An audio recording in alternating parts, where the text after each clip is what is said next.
Okay.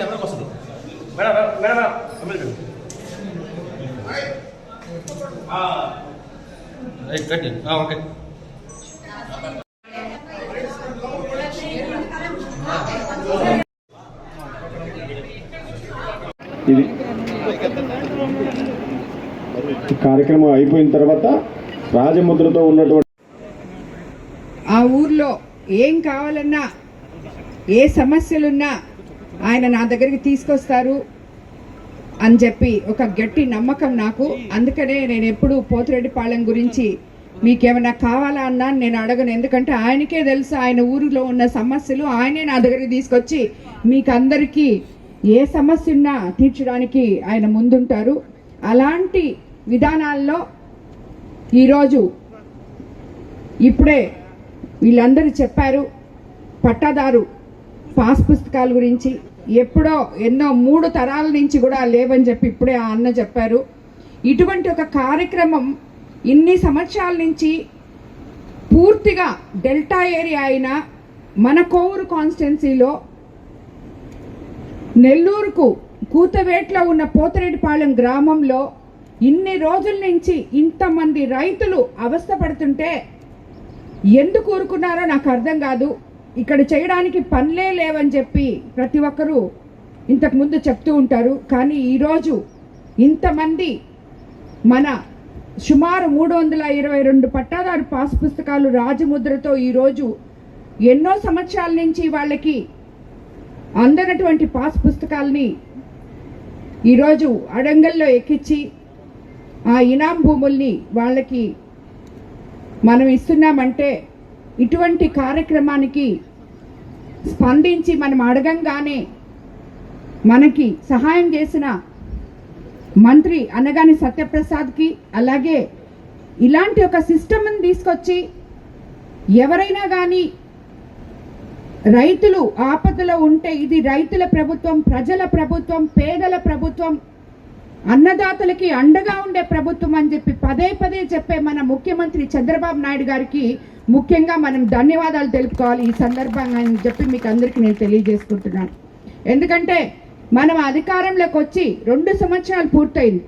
2 సంవత్సరాల నుంచి అస్తవ్యస్తంగా ఉన్న ఆర్థిక వ్యవస్థని సరిదిద్దుకుంటూ అంధకారంలో ఉన్న రాష్ట్రాన్ని వెలుగుల్లోకి తీసుకొస్తూ ఒక పక్క సంక్షేమము ఇంకో పక్క అభివృద్ధి 2 సమపాలల్లో తీసుకొస్తూ పేద ప్రజలకి అండగా ఉంటున్న ఈ ప్రభుత్వం అవి మాత్రమే కాకుండా ఇలాంటి పనులు, ఇలాంటి సంస్కరణలు ఎంతో మంది ఎక్కడెక్కడో అవస్థ పడుతున్న రైతులకైతేనేమి ఎవరికైతేనేమి మీకు అందరికీ తెలుసు.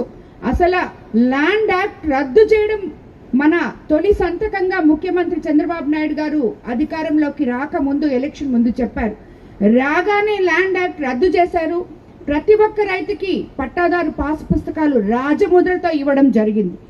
అలాగా అందరూ పట్టాదారు పాస్ పుస్తకాలు తీసుకుంటుంటే ఎన్నో గ్రామాల్లో ఇలాంటి రైతులు ఎంతో మంది సంక్షేమ పథకాలు అందక పేద రైతులు ఎంతో మంది బాధపడుతుంటే ఈరోజు వాళ్ళకి ఈ పట్టాదారు పాస్ పుస్తకాలు అందివ్వడం నిజంగా దీనికి మనకి సహకరించిన ప్రతి ఒక్క అధికారులకి, అలాగే మీ స్థానిక నాయకుడైన అశోక్ అన్నకి మీరందరూ కూడా ధన్యవాదాలు తెలుపుకోవాలి. ఎందుకంటే పదే పదే నా దగ్గరికి ఈ సమస్య, ఒక నాయకుడు ఒక ఊర్లో ఉన్నప్పుడు ప్రజల సమస్యను తీసుకొచ్చి ఈ ఊర్లో ఈ సమస్య ఉందమ్మా, ఈ సమస్య ఎలా అన్నా చెయ్యాలి, అప్పుడే మా ఊరు గ్రామస్తులు సంతోషంగా ఉంటారు అని చెప్పి గ్రామస్తుల కోసం పనిచేసే ఇటువంటి నాయకులు ఉన్నంత వరకు కూడా గ్రామాలు అభివృద్ధిలోకి వెళ్తాయని చెప్పి నేను తెలియజేసుకుంటున్నాను.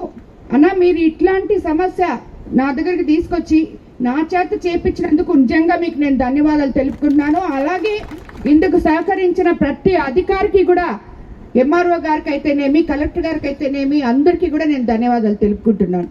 మన ప్రభుత్వం అధికారంలోకి వచ్చిన తర్వాత మీకు అందరికీ తెలుసు, మనం సూపర్ 6 పథకాలు చెప్పాం, అవి సూపర్ హిట్ చేసుకున్నాం. పెన్షన్ చెప్పాం, పెన్షన్ 1వ తేదీకంతా 4000 ఇస్తున్నాం. తల్లికి వందనం చెప్పాం, ఆల్రెడీ పోయిన సంవత్సరం ఇచ్చాం. ఈ సంవత్సరం ఇప్పుడు 22వ తేదీ నుంచి ప్రతి బిడ్డకి ఎంతమంది బిడ్డలుంటే అంతమంది బిడ్డలకి ఆ తల్లుల అకౌంట్లో తల్లికి వందనం పడిపోతుంది. అలాగే అన్నదాత సుఖీభవ చెప్పాం. ఆల్రెడీ 2 సార్లు అన్నదాత సుఖీభవ ఇప్పుడు ఇవ్వడం జరిగింది. పోయిన సంవత్సరం ఇచ్చాం, ఇప్పుడు మొన్న సగం ఇవ్వడం జరిగింది. ఈ గ్రామంలో ఉన్న ఇప్పుడు ఈ పట్టాదారు పాస్ పుస్తకాలు వచ్చిన రైతులందరూ కూడా అన్నదాత సుఖీభవకి అప్లై చేసుకోవాలని చెప్పి కూడా మీకు అందరికీ నేను తెలియజేసుకుంటున్నాను. అలాగే స్త్రీ శక్తి పథకం కింద మహిళలు ఉచితంగా బస్సులో ప్రయాణించవచ్చు అని చెప్పి చెప్పాము ఎలక్షన్ ముందు. అదే విధంగా మనం అది కూడా చేశాం. ఈ రకంగా చెప్పుకుంటూ పోతే మత్స్యకార సేవలో, ఆటో సేవలో అన్నిటికన్నా ముందుగా అన్నా క్యాంటీన్లు మూసివేయబడి ఉన్నాయి. 5 రూపాయలకే పేద ప్రజలకి ఈ ఊరు నుంచి కోవూరుకి వెళ్ళినా ఎక్కడికి వెళ్ళినా మధ్యాహ్నం పూట వాళ్ళు భోంచేయడానికి కోసం అని చెప్పి మొట్టమొదటిసారిగా మన కోవూరు కాన్స్టిట్యున్సీలో కోవూరులో అన్నా క్యాంటీన్ ఏర్పాటు చేసుకోవడం జరిగింది. ఈ మాత్రం 200 చిల్లర అన్నా క్యాంటీన్లు రాష్ట్రం మొత్తం కూడా ఏర్పాటు చేయడం జరిగింది. అలాగే ప్రతి స్కూల్ని సంస్కరిస్తున్నాం.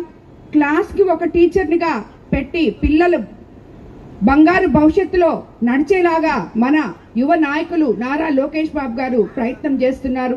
అలాగే ఉప ముఖ్యమంత్రి పవన్ కళ్యాణ్ గారు పల్లెలన్నీ పట్టణాలు చేస్తానని చెప్పి ఏ రకంగా అయితే చెప్పారో పల్లి పండుగ పేరుతో ప్రతి పట్టణంలో రోడ్లు వేసుకోవడం జరిగింది.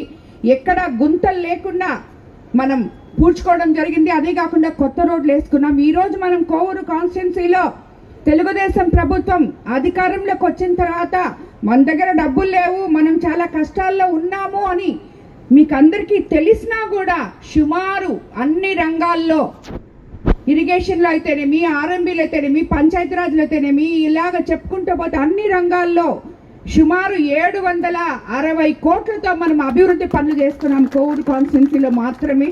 రాబోయే రోజుల్లో ఇంకా కూడా జరిగింది 2 సంవత్సరాలే, జరగాల్సింది ఇంకా ఉంది. రాబోయే రోజుల్లో ఇంకా మరిన్ని అభివృద్ధి పనులు చేసుకుంటూ ప్రజలకి అండగా నిలుస్తుంది ఈ ప్రభుత్వం అని చెప్పి మీకు అందరికీ నేను తెలియజేసుకుంటున్నాను. ప్రతి ఒక్కరికి ఇంకోటి కూడా చెప్తున్నాను. నేను ఇప్పుడే మన సర్ ప్రోగ్రామ్ జరిగింది, అన్న సక్సెస్ఫుల్గా అయిపోయిందమ్మా అని చెప్పారు. ఇంకా కొరవ సర్వలు ఉంటే కూడా చూడాలని చెప్పి నేను మ్యాపింగ్ కానీ ఇదంతా కూడా డెత్లు ఇవన్నీ కూడా ఇప్పుడు మళ్ళీ 10 రోజులు టైం ఇచ్చినారు, అదంతా చూసుకోవాలి. అదే కాకుండా రాబోయే రోజుల్లో స్థానిక ఎన్నికలు రాబోతున్నాయి. స్థానిక సంస్థలకి మీకు అందరికీ తెలుసు, ఒకరు చెప్పక్కర్లేదు.